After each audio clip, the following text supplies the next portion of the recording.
coming in. Started the record. Okay. There we go. All right. We'll call this meeting to order, the Tuesday, July 6th, regular board meeting of the Yuba Water Agency. Let's see, we're gonna, okay, call to order, so I roll call. Yeah, I'm right, wide awake today. You're good. Let's start with Director Matthews. Here. Online today, Director Fuhrer. Here. Director Blazer. Here. Director Bradford. Here. Director Fletcher. Here. Director Hasty. Here. And Director Vasquez. Here. Next is Pledge of Allegiance. I select me. So stand and mute your mic. Salute. Pledge. I Pledge allegiance to the flag of the United States of America and to the republic for which it stands, one nation, under God, indivisible, with liberty and justice for all.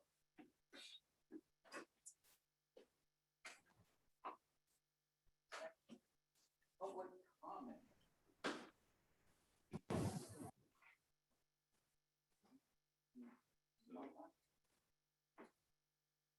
Okay.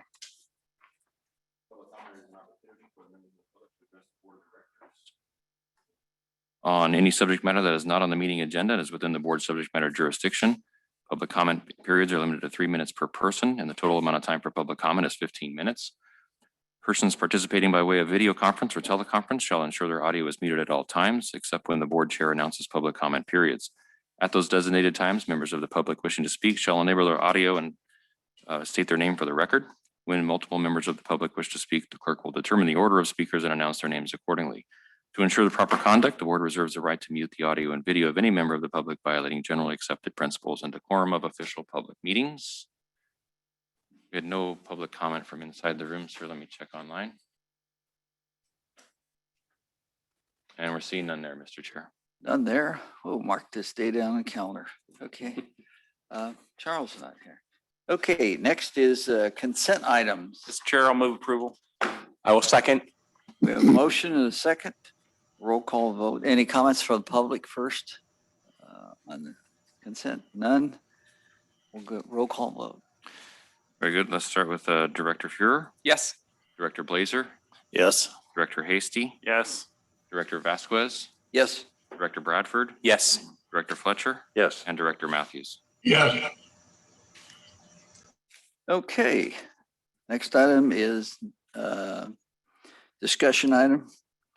The first one is consider approval of a request from Yuba County for 1-year cash flow and loan in the amount of $12,786,132. I think Curtis is going to handle this. Is there Curtis? Sure. Let me know if you cannot hear me. No, you're good, Curtis. Go ahead. All right, perfect. So this is an amendment to an ongoing agreement between the Water Agency and Yuba County to allow the county to pre-fund their annual UAL payment with CalPERS. This year, it's just shy of $12.8 million. This allows them to basically finance it through the Water Agency at a much more attractive interest rate. We're estimating the interest rate to be just about 1%, given the interest rate environment that we're in. I think CalPERS interest rate is about 7.5%. So that delta is cost savings to Yuba County, which this year is over $300,000. Okay.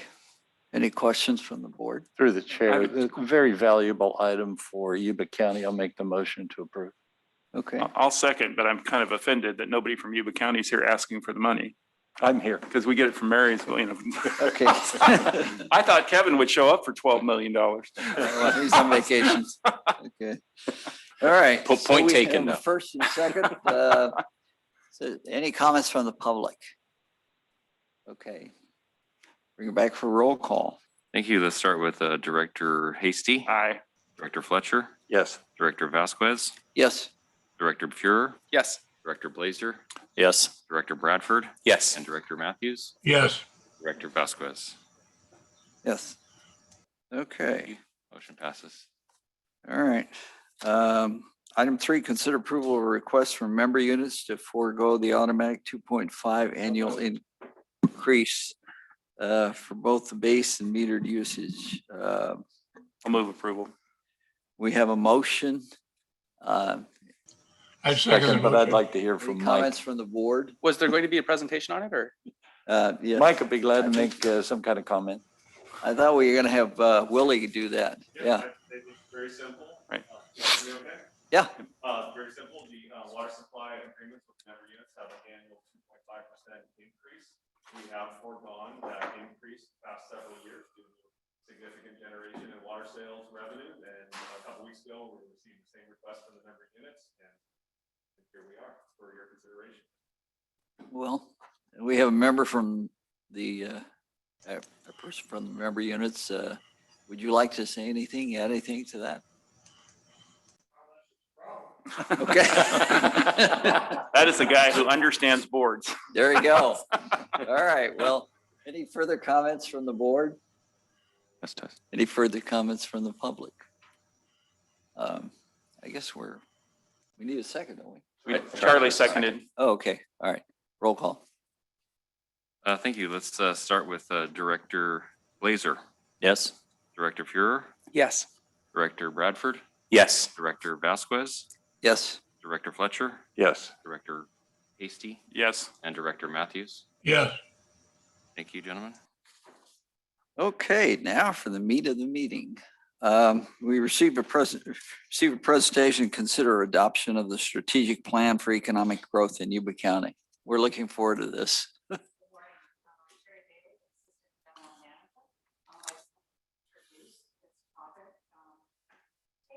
To August of 2018, those of you who were here, we had a board retreat where we were working on strategic planning.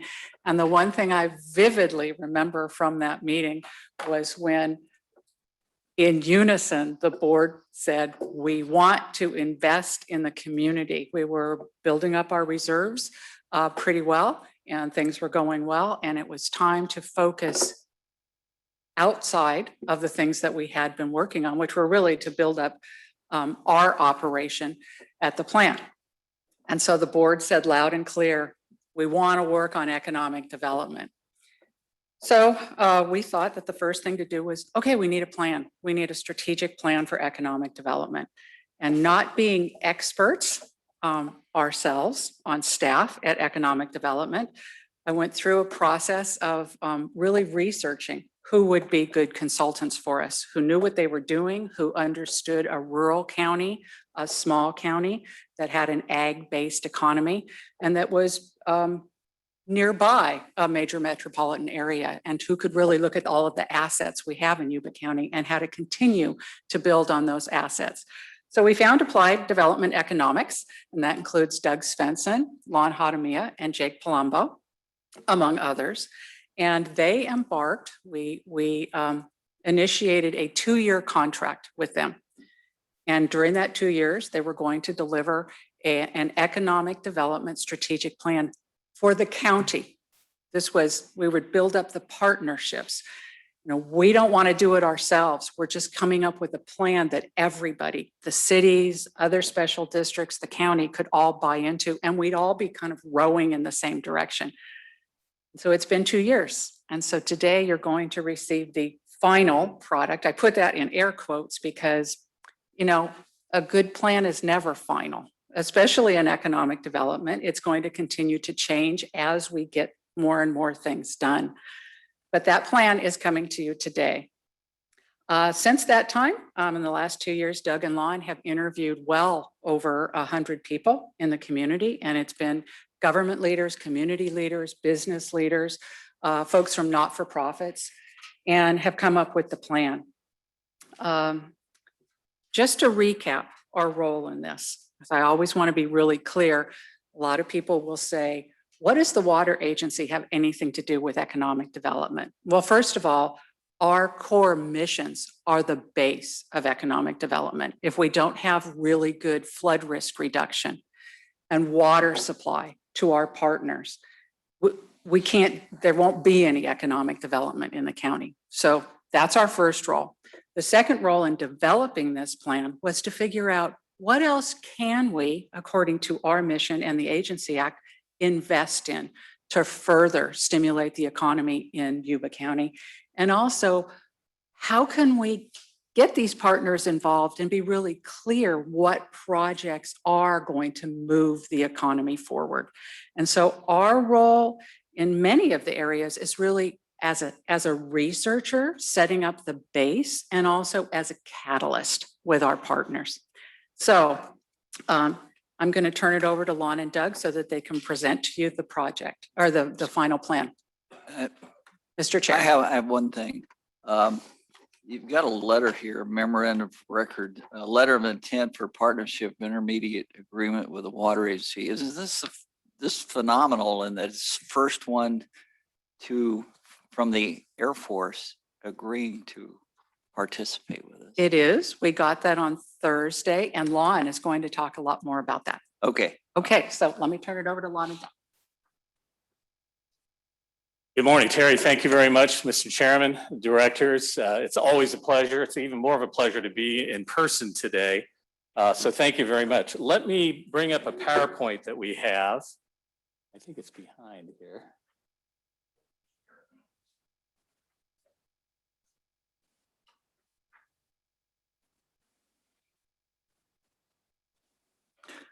Lon, I like your quote there. This is where you want to be. What a statement. Well, we'll add to that as we go along here. Okay. Let me see here. How are we gonna? Here we go. Okay, can everyone see that? As Terry has said, I am Lon Hatamiya, and I'm joined today by Doug Svensson, as well as joined on Zoom by General Jake Palumbo. We're going to quickly go through our strategic plan that we have provided over the last 2 years, periodic updates for all of you. And today is really just continuation for that. Let me walk you very quickly through kind of the presentation outline today. I'm going to go through this quickly, but I want to build upon what Terry has just said. This has always been an evolving process. It's an iterative process, and it's been developed through input from the community. It's not just ideas of Doug and myself and the general, but it's ideas from all of you, of those in the community. And we're very happy and proud to have been a part of this process. Today, we're going to deliver our economic development strategy document, hopefully for your approval. We'll talk a bit about some project updates since the last update that we provided to you about 6 months ago, and then hopefully have some time for some discussion if you have some questions, and talk about what is next steps from here. Our economic development strategy document is going to provide an updated project status. I think you'll see that there's a number of projects that we have highlighted over the last number of months. We're going to also talk today about an integrated project evaluation matrix and methodology of how we determine what takes top priority, and kind of a scoring mechanism to determine where we put our emphasis as we move forward. I also have an updated list of persons we've consulted over the last 12 months. And lastly, we're going to talk about recommendations we're making to you as we continue as a strategic resource for economic development. And I want to emphasize that we're going to continue. We're not quite done. This is just the beginning.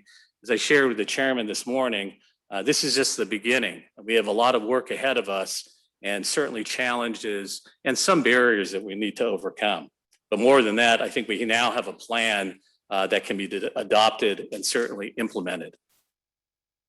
Let me start with project updates. And these are things that are probably things that we mentioned to you over the last couple of months. I know we all met in person in May when General Palumbo was here. We talked a bit about this, but we're going to emphasize some of these a bit more in today's report. One is the diversification of the power grid, how that helps with not only attraction, but the stability and sustainability and resiliency of energy supply within Yuba County. Second, support development of a Camptonville biomass plant, and I know that's important to our economic development, especially in the foothill areas. Also, improve drainage and streetscapes in Olivehurst. I know that's an important one to Director Fuhrer. We also have added a quantitative analysis of the airport industrial development opportunities. We think that's a key component for economic development as we move forward into the next several years. We've also looked at broadening foothill visitor attractions to include Oregon House and the surrounding areas and some of the things that can be developed there.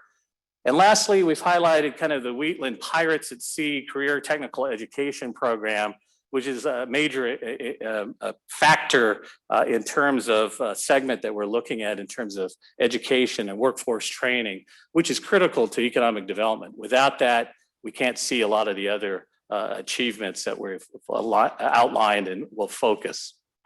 Let me now turn over to General Palumbo, and I believe he's joining us via Zoom, and he'll walk you through some of the really critical changes that we've occurred through Beale Air Force Base. Chairman Vasquez mentioned a letter of intent that we received just last week. We'll talk briefly about that, but that's really an important achievement that hasn't been able to be achieved, I think, until today. We're very proud that that relationship, not only with Beale, but with the U.S. Air Force, is further establishing. Jake, if you're there, I'm going to turn this over to you. Just let me know when you want to move to the next slide. Okay, thank you, Lon. And Mr. Chair, I'd like to make sure you all can hear me okay from the other side of the country. Mr. Chair, can you hear me all right at this level? Yes, we can. Wonderful. We have a uninvited guest bearing down on us here in Florida named Elsa, and so I'm hopeful that our connection stays good here. Lon and Doug, good to see you. Mr. Chair and directors, also good to see everybody and hear the staff talk about what we've achieved today. My job for a few minutes here is to give you an update on our communications with Beale Air Force Base, the leadership out there, but also to give you the confidence that we are expanding our discussions and continue these high-level discussions and communications with what I call Big Air Force, corporate Air Force. And we are now, I think, achieving a level of trust and comfort from the Air Force with the water agency and with the planning staff of the water agency that bigger things can happen. It takes a regular dialogue with the commander and new vice commander deputy out at the base, and we've been able to achieve that, especially with Lon getting the status to be able to visit the base at any time that he wants with the pass that the commander has given him. And that gives us good access to them and the planning staff, which gives us a better routine for discussion on these areas where the Air Force and Beale want to partner in higher levels and better ways with the water agency and with other members of the community. We talked to you in our last meeting and have given updates on Beale's priorities, and they remain the same. They obviously are coming out of a pandemic where they were extremely limited and restricted for what they could do with the community, but they definitely have a desire to move some more of their force, their people, their airmen, their families into the community in better and higher quality housing, and that definitely stays on the top of their list, as does education. But we've learned that they want to move some of their base functions into the community in order to get a better access to the talent in Northern California, especially out of the university system. And that's where we found a good overlap here on our economic development plans and the Air Force's desire to connect better outside of the gate and the perimeter of Beale Air Force Base. We know that they're now interested in and will pursue with us a university affiliated research center. Lon and Doug and I are very pragmatic in this regard. We know that a UARC is going to take some time, but what we've learned, and if you would go to the next slide, what we've learned is they are intending to partner with the Yuba Water Agency in what is officially called a partnership intermediary agreement. And Mr. Chair, you mentioned the letter that I've kind of pigeonholed on this slide to the left side. It's hard to read, but you have it in front of you. But it comes from the new Vice Commander of the 9th Reconnaissance Wing, Jason Eckberg, who Lon has met personally, and Lon and I have discussed numerous times with them. But I highlight this lower right side quote that tells you what they want to do with us widely in the area of California, and that is to do some joint activities with their federal laboratory. And they want to partner with small business firms, and they definitely want to partner with the institutions of higher education. That we have started to facilitate those dialogues, those discussions with the University of California. So that in itself is a very strong accomplishment. And again, it comes with a lot of effort from Terry and also from Willie recently to go out and do face-to-face meetings with the leadership out at the base. And that is going to really mean a lot and go a long way. If you'll go to the next slide, as I see it, board members, the way ahead is to continue these discussions. We've got to continue to develop this trust and confidence that partnering efforts are worthwhile, that it's going to be beneficial to all stakeholders. And we're going to have to do that with the higher echelons of the Air Force. Read the Headquarters Air Combat Command, ACC scientific advisor in Virginia, who knows what he needs and what the Pentagon needs for better cooperation with the University of California. And that meeting between him and the Beale leadership and our contacts that Lon has been successful nurturing and developing in the University of California, those meetings will be in the next month or two the way ahead for us in order to really establish a planning effort for an affiliated research center in the area of the base. And therefore, this continues to be a good discussion we're having with the city of Wheatland, because they are very willing to discuss the land that they have, the opportunity zone that we'll discuss, and different things. And that puts a good nexus of interested parties together, from East Coast Pentagon, East Coast Air Combat Command, and scientific leaders in that area, all the way into various municipalities there in California, under the leadership of and with the leadership of the Yuba Water Agency and Yuba County. So again, it's a simple way ahead for us. It sounds maybe a little bit like what we said to you back at the last meeting, but that is to continue these partnering efforts. But now with this letter that says the Air Force is willing to officially go down this path. It took us a while. I think it was slowed down a bit by the pandemic, but everybody can understand why. But now we have a signature from the vice commander, who comes out of the test and development and research and development community of the Air Force. He's not your typical commander like many of the pilots and flyers that come into Beale Air Force Base. He's much more connected into what the Air Force is doing with R&D and testing and verification and validation. And that's where he needs the assistance of the community, but also the University of California system. So, Mr. Chair, that's my update. I hope it didn't take too much time. I know that Lon will put a couple of finishing touches on the update on Beale, but I'll be ready for any questions that you have. Lon, back to you for those final touches and comments. Jake, thank you very much for your insights. And again, let me just highlight how fortunate we are to have General Palumbo as part of this team. He has connections to the Pentagon, to the Air Force Combat Command, and a lot of the achievement that we've been able to reach so far is because of his involvement. So we're very pleased to have him. I just wanted to add that we are continuing these discussions. Willie, Terry, and I were out at the base this last Thursday. They've invited us back in the next couple of weeks to continue those discussions. And we will continue to focus our efforts on not only what Jake has talked about, but other partnering opportunities with the base. Things that I think in the past hadn't even been thought of.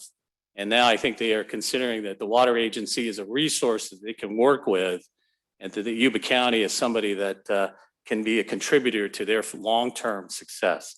Let me now turn over the presentation to Doug. We're going to talk a bit about some of the projects I highlighted, and then we'll hopefully get to a point where you have some questions, and Doug and I and Jake can hopefully answer those for you at the end. Doug? Thank you very much, Lon, members of the board. I'm Doug Svensson with Applied Development Economics. One of the additional projects that we wanted to highlight for you this morning is the economic opportunity at the Yuba Airport. There are about 265 acres there in a number of different parcels that are available for industrial development. And there are a number of infrastructure projects that are needed to move those projects forward, including circulation improvements, some water and sewer improvements, as well as a new terminal at the airport. And currently the estimates of costs for those projects are just under $9 million. However, in our evaluation, if we were able to make those improvements at modern development standards, that's 265 acres could support more than 7 million square feet of industrial development and as much as 6,600 jobs. So they may not develop at that intensity, but still you can see there's a tremendous job development opportunity there. We've also estimated that if it builds out at that level, it could generate more than $2 million a year in net revenue for the county general fund. So that's the fiscal benefit in terms of tax revenue versus cost to service that development. We've also evaluated the project in relation to some of the other major projects in the plan on our scoring matrix, and it scores pretty highly right behind the UARC, which we just talked about, 17 out of 25. And the main reason is that for the number of jobs that could be developed in this area, the infrastructure investment is relatively low. And as you're aware, the county is looking at some fairly major circulation improvements, much higher cost levels in South County, and there's certainly more job potential there. But when we look at the leveraging of investment to potential, we think that the opportunity at the airport is quite significant, and we wanted to elevate that in the plan and get that on your radar and the county's radar. One of the interesting aspects of the development at the airport is that it is within the designated opportunity zone in Yuba County, which covers most of Olivehurst. And we've done some research, and a number of communities around the nation have done a very good job at facilitating development in opportunity zones by doing a proactive organizing and marketing program. Organizing, there are a lot of different players that are required to make opportunity zones work. We have to bring investors together with developers and local government support for infrastructure and services that are needed.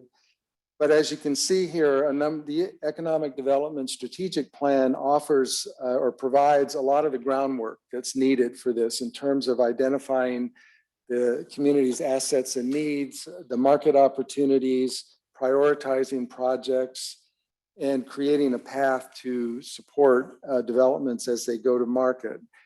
The last arrow here is really the key thing, helping to facilitate connections.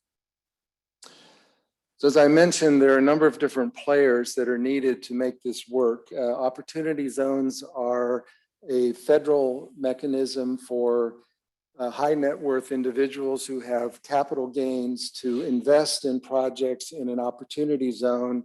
And if they keep those investments in the project for 10 years or longer, they pay no additional capital gains tax on any profits that come out of those projects. So it is a potentially attractive way of getting private capital into projects in combination with public capital for infrastructure and so forth. And the way these work, there are qualified opportunity funds that are set up. There's about half a dozen of them in California. There are nearly 2,000 nationally that are set up to collect funds from potential investors. And then they are looking for projects to invest in opportunity zones. So That's where the sponsors on the ground, real estate developers, or businesses that need equity investment to grow and expand. And so the key thing is marketing this opportunity to the qualified opportunity funds, or setting up a fund of your own in Yuba County, which is certainly a possibility, and then bringing the various interests together to make these projects work on the ground. And each of these players, of course, have different interests and requirements. The qualified opportunity funds are looking for certain level of return out of their investments. They're looking for experienced development teams on the ground who can bring projects to them and utilize the capital. There is a fairly tight time frame to meet IRS guidelines between when these funds are invested in the opportunity fund and when they have to get implemented on the ground. And so it's important to have infrastructure in place and visibility into how the construction process is going to proceed. Similarly, for the sponsors, they're looking for capital that can be deployed in a timely fashion. It's necessary to have planning and permits in place, as well as infrastructure, in order to make these projects work. But we do think in the current environment, economic environment, that there is a lot of opportunity for Yuba County to supplement all the public investments that are being made with some fairly substantial capital infusion to get some of these projects in key areas going. And again, the airport in the Olivehurst area is the primary opportunity that Yuba County has to utilize this funding mechanism. With that, I want to just summarize the current document that's before you today. Consolidates and encompasses a lot of the analysis and work that we have presented to you incrementally over the 2 years that we've been working on the project. And in particular, we've developed a data-driven evaluation process based on these different dimensions between time frame, cost benefit, as I talked about with the airport, constraints, resources that are required, and the ability of these different projects to catalyze further economic development. And as we've developed that methodology, we've come to some priorities for all of the projects, but it's basically focused on some key initiatives that are the foundations for the plan. And initially, infrastructure and planning is the primary foundation. There are a lot of major infrastructure and planning investments that are needed in Yuba County to really support long-range economic development. And so we feel that is the key priority. So projects that are focused on meeting that need have scored higher than some of the other projects in the scoring system. But moving to the right, technology is also extremely important, and certainly the opportunities at Beale Air Force Base are directly related to opportunities to diversify the technological base of business in Yuba County. The master planning that's going on currently around broadband and expanding that service not only to business but to households throughout the county is really critical to stimulate and accelerate business growth throughout the county. We also wanted to focus on local assets and build up some local industries and amenities. So the tourism and hospitality sector is a focus that has the ability to generate a lot of public revenue through visitor spending, and also creates a lot of business opportunities in the downtowns and local communities throughout the county. And then finally, the foundation under all of this is education and workforce training, because businesses foremost are looking for infrastructure and technology, but they need a skilled workforce. And that's going to be the long-term asset for Yuba County that's going to make the most difference in terms of attracting new businesses to the community. So based on these principles, pardon me, we've ranked all the projects in the plan and kind of given an indication of what we think their catalyst potential is. So these are essentially the recommendations for priorities for level of effort for the next period of years for all the projects that are listed in the plan. And as Terry mentioned, the role of the water agency throughout all of this is primarily as a catalyst. It's to help fund planning and technical assistance, not to fund the projects themselves, but to fund the studies that demonstrate the feasibility and viability of the projects, and also planning studies that help us identify the path forward for a lot of these projects. And in some cases, these are projects that really aren't in the water agency purview, but we've tried to be comprehensive and include projects that we think the county and the two cities should be moving forward on their own, but they're part of the overall matrix of development activities throughout the county. So all of the projects that are listed in the plan have some role either for the water agency, for the cities, or for the county. So today, the document that's before you is complete in the sense that it includes all of the analysis and development that we've done to date. But as we've all said, this plan will need to be updated regularly in order to stay current. And in fact, what we've tried to do in the appendix is put in all the data methodology so that as new projects come forward, there's the resource there to evaluate those projects and keep the plan updated using the same level of analysis that we've put into the original plan. And again, we recommend that the water agency continue in its role as a strategic resource for economic development in Yuba County, because that is certainly the best catalyst effect that the agency can offer going forward. But with that, I'll conclude our presentation, and Lon and General Pombo and myself are available to answer any questions you might have. All right. Any questions from the board?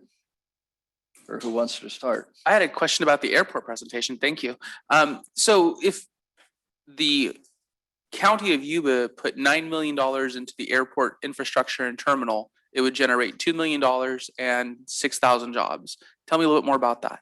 Well, of course, the infrastructure is just a precursor to make those sites available for development. There are other activities in terms of marketing the sites, getting investors to develop the sites. But we know that there are businesses that we've had conversations with that are interested in those sites if that infrastructure can be made available. So is there a breakdown of how that 9 million spent creates the 2 million revenue and the 6,000 jobs? Is there a breakdown like in specifics, or is that just kind of general numbers? It's part of the economic process. So the 6,000 jobs are the result of fully developing that 265 acres. So it's a matter of putting in the infrastructure, attracting the industrial businesses. And as that fully develops, that's the level of development that we think is possible there. Okay. I guess we ought to start organized. And Gary, do you have any comment? I don't have any, but I love the plan. I love the projects that are in the plan, and I'm really excited about it. Last night when I was reading the vision statement, it's just exciting to read through that and envision Yuba County matching what's described in that vision statement. So thank you, gentlemen. Director Blaze. Can I just add to that? And Director Bradford, that's a good point. When we were brought on, that was part of our challenge. I remember Director Hasty told me, think big, and we try to do that. We also try to lay out a realistic approach of what could be achieved in this county. And what was laid out in this plan, we believe is achievable. There's a lot of heavy lifting still to occur, but with the right calculus and the right combination of activity, we can make this achievement a reality. And so I think that's a very good point to make. And that's why we put a very lofty goal here, but it's an achievable goal. Thank you. Director Blazer, any comments? So the opportunity zone is officially established? Yes, it is. It's been designated. Okay, that's good. So then developers, realtors, whatever Right. can use that tool. Absolutely. So the next step is really to market that opportunity to the investment community. And the enterprise zone is long gone, right? That used to be down there. I believe so. When I was Secretary of Commerce for the state, I had the responsibility for all enterprise zones. And that was unfortunately never fully utilized in Yuba County. We hope that the opportunity zone is something that's better utilized. And that's something as we look to ongoing achievements, we're going to focus in on how do we better market that area? How do we better focus on investments there? And it's really going to take kind of a collective effort on the county side, but also we're going to be continuing in our role as advisors. And we'll come up with recommendations that we think will be best suited to make, again, achieve those results. Yeah, the opportunity zone seems a lot better approach than the enterprise zone. Yeah, because you have these, as Doug has outlined, these concrete investments that outside Yeah. investors can make, and they really get really solid returns. And so we have seen very positive results in other parts of the state, but also other parts of the country. And if we can market Yuba County as a prime area to take advantage of that, so much the better. Yeah, it sounds good. A lot of potential in this whole report. It's just getting to the next step and moving each one of these along. That's right. Yeah, thank you. Okay. Director Hasty, I'm Sure. sure you have. Yeah, I just want to say thank you guys. Lon, you've done an amazing job. I'm really thankful that you guys came on. My question is, I think you just answered it, but you're going to be consultants for us. So is there another document that comes out next, or what is the process? Because I don't want to lose you, because you guys are doing a great job. So, but I'd like to have some kind of idea. What's the role going to be for you guys now with the agency?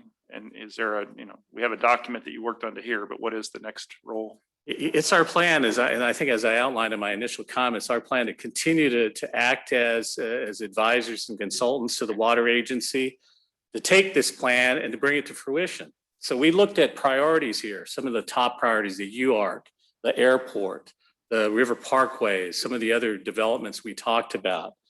During the next year, we're going to focus in on strategies to make those happen. As General Palumbo also mentioned, there's a lot to achieve before we can get to a UARC in Yuba County.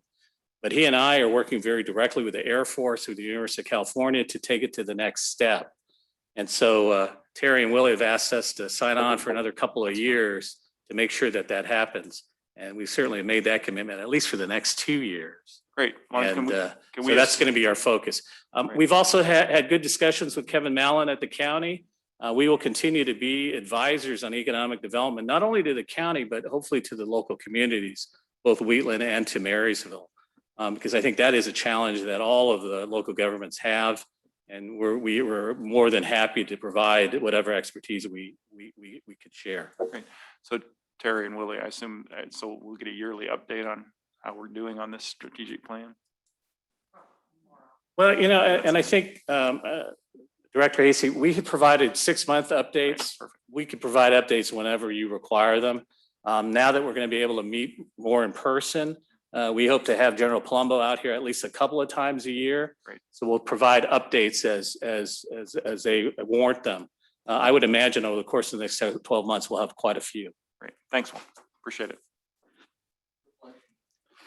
So let me add to Brent's comments and very positively, a great foundation. Now that you have the foundation, we need to start to build. I would really ask staff that give us some direction in terms of actual committees, let's say.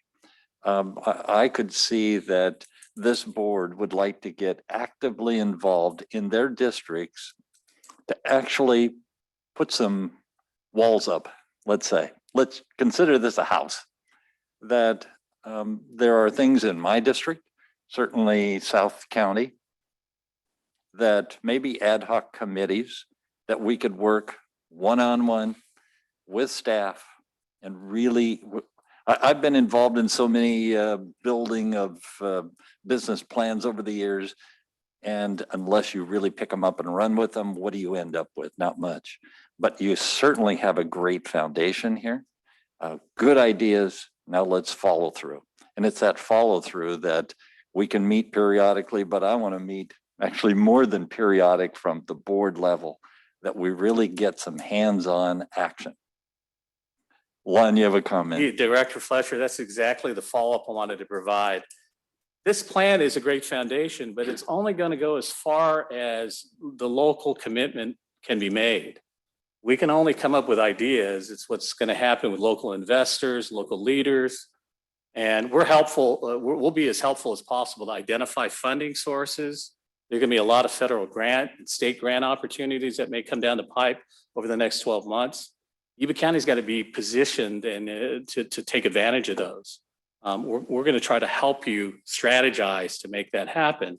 But I think you make a very good point. And I'm going to point to the Camptonville biomass plant as one example. You brought me into that discussion. And I think that we're more than happy to participate in all of those. If there's a way that we can use our network to ensure that that can move to the next step, that's an example. So I'm hopeful that we will continue to provide great value to you. One of the things I think Terry and I were talking about before, not only did we come in on time in this contract, we came under budget. And I think that's critical for public spending, and we're very cognizant and recognize the importance of that. Another quick comment, both Director Bradford and I will be in Washington, D.C. later this week. If you can think of anything that we can touch while we're there that would be a benefit to the community, please reach out, let us know, and we'll make an effort to get there.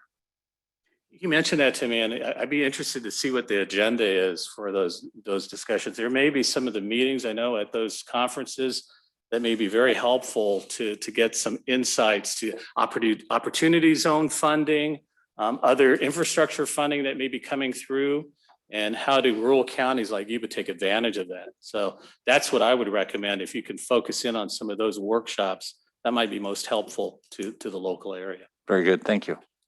Chairman Vasquez, can I make a few comments?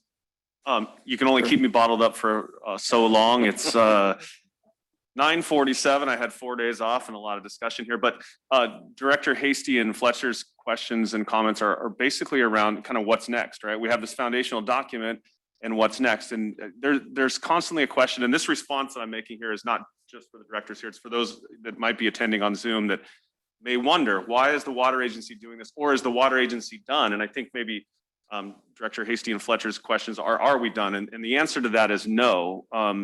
What we've done is we have identified the opportunities, right? The water agency makes the investments in the county in flood risk reduction, water supply, energy, groundwater quality and quantity, now wastewater under Sigma, and healthy forests in the foothill communities, right? And we've created this plan and identified the opportunities, but we need to implement the projects associated with the opportunities to get the most out of the agency's foundational investments. That's the point. So we're not done. We have just identified the opportunities, and we'll continue to work with those that will actually implement those projects related to the opportunities. And that's our commitment. And I just wanted to make those comments to tie in the agency's role and also kind of lay out the future of this, that Lon and Doug and Jake will be helping Terry in implementing this. So that's it. Thank you. Okay. I had a question about two items. Yuba County Airport has a working ILS, and Napa used to be pilot training. It's no longer that way. And I don't know what we're planning on doing that, but that's a gap that has just recently come about. When they closed down Jonesy's Steakhouse in Napa, it was the doom of all the schools there. The only reason went there. Also, we happened to complete a union training center in Marysville, and we got very aggressive young lady that works with water agency at the water agency, and Jackie Silman. And that one of the things that we seem to neglect sometimes is the fact that you need plumbers, you need carpenters, you need all these trades which have gone out of schools, and now you can't find them. And I think this is a unique opportunity if you can get the unions involved in all this, and I'm sure you will. But I just wanted to mention that. And Thanks for jumping in, Willie. I know it was everything you could do to contain yourself there. But are there any questions from the public or comments from the public at this point in time?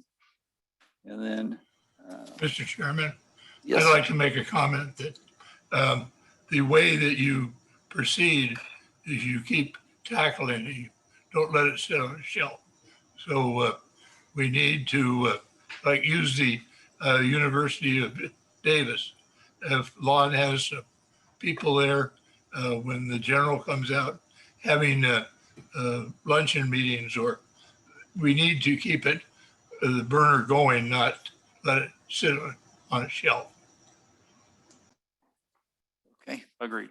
Can I make a comment? Yes, Director sir. Matthews, absolutely correct. When General Palumbo was here in May, we met with folks out at UC Davis. We will continue to do that. We hope to have him back out here in September to continue those discussions. But there is a nexus between the university and Yuba County. We talked a bit about the Cal Poly campus. I know that in the governor's budget that he's looking at expanding Humboldt State into Cal Poly. That does not preclude us, though, from considering branch campuses in Yuba County, both from the University of California, but from the Cal State system. So if we develop a UARC appropriately, we'll be able to do that. And that comes hand in hand with the comment the chairman just made about workforce training. That's absolutely critical. If we don't have the unions and the types of blue collar jobs that are necessary to move forward, we'll never have the development we're talking about at the airport or at the UARC and the affiliated with the Air Force. Let me turn real quickly to General Palumbo, because I know he wants to add just a couple of comments about this too. And I don't want to neglect his insights, not because he's not here, but because he's certainly on the Zoom. Jake? Yeah, Director Matthews, you are exactly right in your emphasis on continuing to build these relationships. It's going to take, as I mentioned earlier, the trust and confidence from the Air Force that the community wants to do these things and has staying power, and your attention to the details that will need to be done are going to stay for years. And that'll be, I think, important to use the directors and your positions in the community, and also with Willie and Terry's position in the agency, to just get to know the Air Force at higher levels, because they need to develop that trust and confidence. And I will offer that the new Vice Commander, Jason Eckberg, is going to give us that 2-year continuity, maybe 3, with the base. And that relationship that's building between myself, Lon, and him, and the commander, Colonel Heather Fox, that's a 2-year relationship building effort that we're in, because the more we get their confidence, the more the Pentagon and the other major commands will come and talk to us. And the final thing I'll say is, as we think about Washington, D.C. and our trips back to the East Coast, we do need to talk to the California delegation about this. And Lon and I have a good path for how to bring that into more routine dialogue with the local congressional delegation, so that they understand what we're trying to do with the Air Force. It's got to happen at those levels to really succeed. And we have a pattern of activity and relationship building that we're going to do. So I agree with you, Director Matthews. We need to do this regularly and routinely. And that's our intention. Thank you very much. All righty. Further board? Mr. Chair, I'll move approval of this item. The adoption I'll of the second. strategic plan. We have a motion and a second. Roll call. Thank you, Mr. Chair. Let's start with Director Fuhrer, Yes. Director Blazer, Yes. Director Fletcher, Yes. Director Hasty, Yes. Director Matthews, Yes, Director Vasquez, Yes. and Director Bradford. Yes. Okay, motion passes. Well, this is quite a presentation. Thank you very much for your effort looking forward. This letter is just unbelievable. This is the first time in 13 years that I've been on the board that the Air Force has actually consented to do anything. So Thank you very much. All right. Any other comments? I think Willie's manager report. Yeah, manager's report. Okay, so the drought still persists. We're a little more than halfway through the irrigation season, and so I kind of have to give you a report on where we're at with New Bullards Bar, and based on our forecast, kind of early April, and how we draw down the reservoir to deliver water. We're currently at 511,000 acre feet in the reservoir. Our target carryover at the end of September is 390,000 acre feet, and we're a little bit below where we should be right now. That's primarily due to the inflows into the reservoir April, May, and June. Although we used conservative inflow estimates when we created our forecast, the inflows were even were less than our conservative estimates. So I don't know exactly how many thousand acre feet, a few thousand acre feet lower than we anticipated we would be now. So we will end the year most likely a slightly lower than 390,000 acre feet. That 390,000 acre feet includes a buffer and carryover for water supplies for our irrigators for next season in case we have a third year of dry conditions. So we're going to be okay. And this isn't an alarming situation, but I just wanted to give you the reality of where we are. We continue to operate in compliance as normal. We took the Colgate units 1 and 2 out of service on the 24th to change exciter brushes. At the same time, we tested the New Bullards Bar butterfly valve semi-annual test. We had to adjust that outage date due to the heat waves we're experiencing, and CalISO wouldn't approve our planned outage that we submit weeks in advance to do this routine work because of those heat waves, and they're unsure about the demand on the grid. So we adjusted the date and kind of in between heat waves and got that work done. That's the only outage I have to report. Otherwise, all operations up at the plant are going well. As you know, 2 weekends ago, or as you likely know, 2 weekends ago, there was a major heat wave in the Pacific Northwest. The reason I want to highlight this is not necessarily for the grid and the condition of the grid and the energy demand, but the extreme weather that came with that. Let's see, the Portland airport recorded a record 116 degrees, while another station outside of Portland recorded 118 degrees. These are all-time records, and the previous all-time records in that area are 105. So you're looking at 116 and 118 degrees with a previous all-time record of 105. So the reason I bring this up is this does not relate to flood risk, but I want to highlight the fact that the weather is extreme, and we're seeing this, and we've been told this by the work that John James and others are doing with scripts, that we're going to see more extreme weather. And this isn't an extreme precipitation event, this is an extreme heat event. But the inverse is likely going to hold true in the wintertime, and it may not be this winter. We might want it to be this winter, this coming winter. But at some point, we're going to see an extreme precipitation event. And we're going to forget about what happened 2 weeks ago if I don't talk about it now. So remember this extreme heat event. And here's the stat that would be staggering for us. If we had records broken at Marysville at the same percentage these temperature records were broken in the Pacific Northwest, we would have seen a temperature in Marysville of 130 degrees. Okay, I know that didn't happen. That wasn't forecast. That's just kind of taking their percentage of the record breaking condition and applying it to Marysville. Here again, I'm not trying to say that what climate change is, or that we should be worried or be an extremist. I just want to highlight these abnormal weather patterns we're seeing as a reminder when we have discussions about flood risk reduction in the future.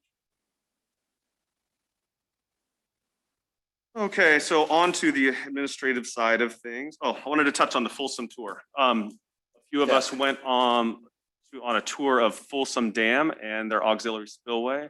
Director Vasquez, Bradford, and Matthews. It was last Tuesday. It was a great tour. It was a few hours long. We got to see Folsom Dam. Like most reservoirs in the state, it's very low. But primarily, we wanted to see their auxiliary spillway.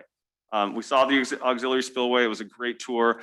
It's nice that an hour from our facilities here, we have a great example of what we are proposing to build at New Bullards Bar.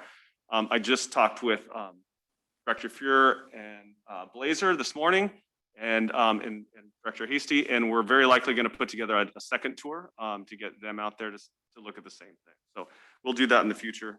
Thanks to those from staff that put that together, and thanks to the three of you that went on that tour. It was very helpful. Okay, on to the admin stuff. We have an offer pending for the hydrologist position, and applications are being accepted for the engineering technologist and information systems analyst. I'd like to congratulate Cameron Schroeder. He's formerly an operator in training, and now he's a full-fledged operator as of, I believe, June 27th. He has been on shift and controlling your system for the last couple of weeks, so congratulations to Cameron. New employees, I want to welcome our new senior help desk technician, Wesley Morse, executive assistant Mandy Nix, who started today, and digital communications summer intern Caitlin Condon, and hydrologist summer intern Isabel Byrne. Welcome aboard to all those new employees. Communications update. We worked with the county to add beautiful images of Bullards and Colgate to the windows in this admin building. You'll see them out in the hall. They look great. Terry pointed them out to me this morning. Our watershed resilience and forest health webinar on the 30th was our best attended lunch and learn yet, with nearly 100 people participating live and more than 160 total who registered, who will receive a video of the webinar. We also saw a fantastic turnout at the fire preparedness event in the foothills on the 18th, where we were able to give away a lot of tow chain covers and talk to hundreds of residents about our watershed resilience program. We're sponsoring the Peach Festival, July 16th through 17th. We supported the 4th of July fireworks show and the Yuba Sutter Fair last month. We also had an ad in the fair guide, which included the ad running in the Appeal Democrat and a month of our Facebook feed appearing on the Appeals homepage.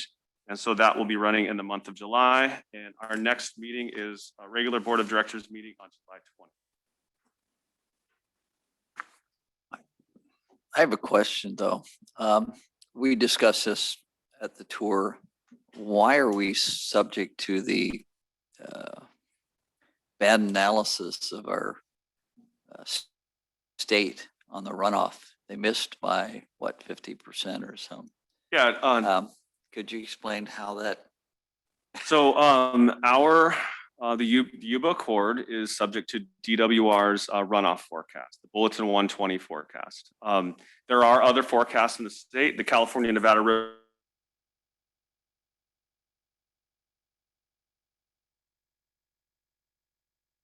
Forecast Center, and also our own in-house Nevada River Forecast Center, and our forecasts were different than DWR's Bulletin 120. We've discussed this in the past with DWR, and we've recommended working with them to improve it. And we are now getting recognition from DWR that it needs improvement, and they've committed to improving it and working with Scripps, who we are already working with in improving that. So we'll be looped into those improvements. I don't know that they'll be implemented by next spring season, but there is kind of light at the end of the tunnel on improving those forecasts and getting them up to today's forecast standards. And you're right, that would have helped the water supply conditions in the state if we would have gone by a more accurate forecast. Any questions on the board? I have a quick one. Lake Oroville. What do you think the worst case scenario is going to happen up there, and how is that going to affect us as far as their water and electrical? Well, as far as their water supply goes, yeah, they're in pretty dire conditions. How will it affect us? Don't know yet. Don't know if we'll be asked to do anything different with our deliveries downstream of the Yuba this year. As far as the energy produced at Oroville, it's going to have to be made up somewhere, whether that's exports from out of state or other generators in state.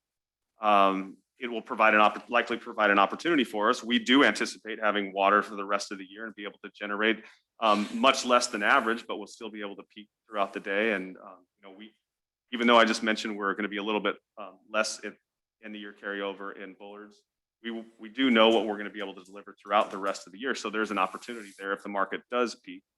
What we don't know is what extreme weather events we may have in the state, between now and let's say October, when weather starts to cool off. So don't know exactly, Dawn. That's a very great question. I wish we all had the answers to it. All we can do is anticipate what might happen based on past conditions and plan for it and be ready for it. Keep our generators running, keep a close eye on our water deliveries, like I just mentioned, maintain end of year carryover targets, and take advantage of opportunities and protect against risks. That's what we're doing. Okay, thanks. All right. Any further questions? Any questions? Willie, could you comment you said we're short of water from forecast. Are the irrigators doing a more efficient job?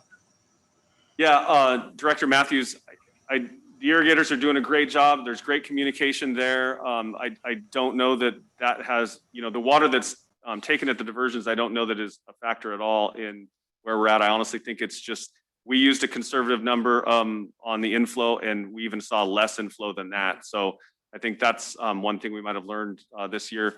I've talked in the past about how the soils were dry this year. The extent of the snowpack was much less, and we thought we used a conservative number and we saw even less inflow. But I don't know that it relates at all to the irrigation and the communication and operations there. No further questions. Terry, would you have anything? You didn't comment on power revenue. Charlie? Yeah, Charlie, I'll give an update on power revenue at the second board meeting of the month. Thank you. All right, Charlie. County Council, anything? Okay. All right, if nothing else, I guess director reports. Gary. So just want to thank Adam and other staff for the spillway tour. It was great and very informative. And I think that's all I've got. Okay. Mr. Blazer. I have mentioned this to a number of people about the water fountain change out, and a lot of exciting response. Is that scheduled before school starts, or what is?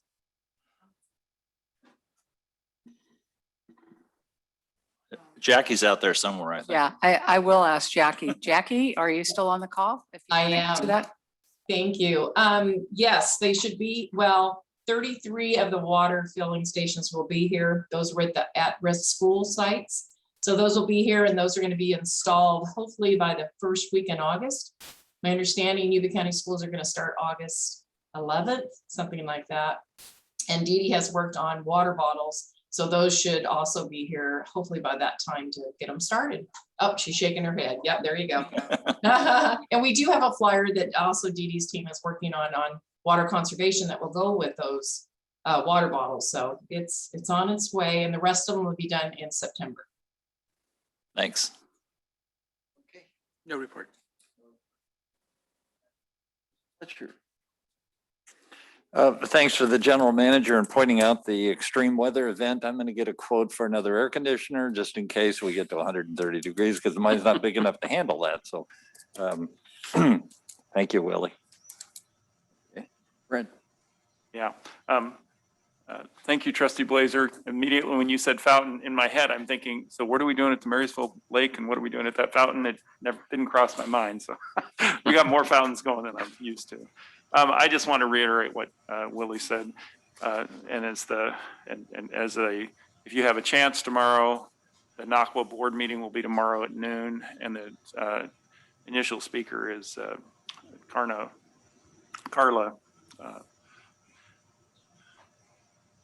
Namath. Thank you. Wow. Carla Namath. And so if you're on the board meeting call, you can ask her what's happening at Orville, but it's not good. From a statewide perspective, this drought is brutal, and it's really having impacts. And I'm sure you're reading lots of articles on, almonds coming out and cropping changing. And I think that this extreme weather is something that we really have to be thinking about, because it is changing. I don't, in my lifetime, obviously it's a record, but never seen anything. I can't imagine Seattle being over 105. What a nightmare, and no AC. And so I actually told someone, your smartest move is to start an AC company in Seattle tomorrow. But I just want to say the drought is it's brutal and one of the worst I've ever seen in my life. And so I just want you to remember that, because I always worry that when this kind of thing happens, the emergency powers of a governor to need help, they may come and ask, and we need to be prepared to answer them. And I know that Willie's working on that. And other than that, I just want to say thanks. Great job, everybody, and glad everybody had a happy 4th. Well, I'd like to thank General Palumbo and Lon and Doug and putting together a plan that's very appropriately labeled, "This is where you want to be." I don't know of any county in California that has anything of this degree going. with a mere 76,000 people. Gives me a lot of hope for what was coming in Yuba County. And with the changes in the fees down in South County, I think we're going to be the housing boom of the next few years. But thank you very much, Lon. Really appreciate it. All right. Let's see, we had closed session, I think, next. Mr. Chairman, I'd like to make a comment. All right. I keep forgetting about you. I am. Show up here. I'm just too small a guy. We have great droughts. We have higher temperatures. We also have a large population in the hills that depend on water. I'm thinking especially of Collins Lake, and Collins Lake in a dry year doesn't have enough inflow, but I think we have a long-term look ought to, and I discussed it with Willie a little bit, that we as a board ought to have a long-term look at finding other ways to put water into Collins Lake in the wintertime when we see a drought coming. You know, all the people up there need water, and when Collins Lake goes dry, there's no alternative for them. Like you need a committee, Charlie. Okay. Thank you very much. Is that it? Just if it is, we're going to take a 5-minute break and go to closed session. Yeah. Well, the 5-minute now. Yeah. But the closed session is real property negotiators concerning price and terms of payment related to real property known as Yuba County Assessor's parcel numbers. And I can't read all these numbers here, but if somebody wants them, we'll send you a list. All right, let's take a 5-minute break.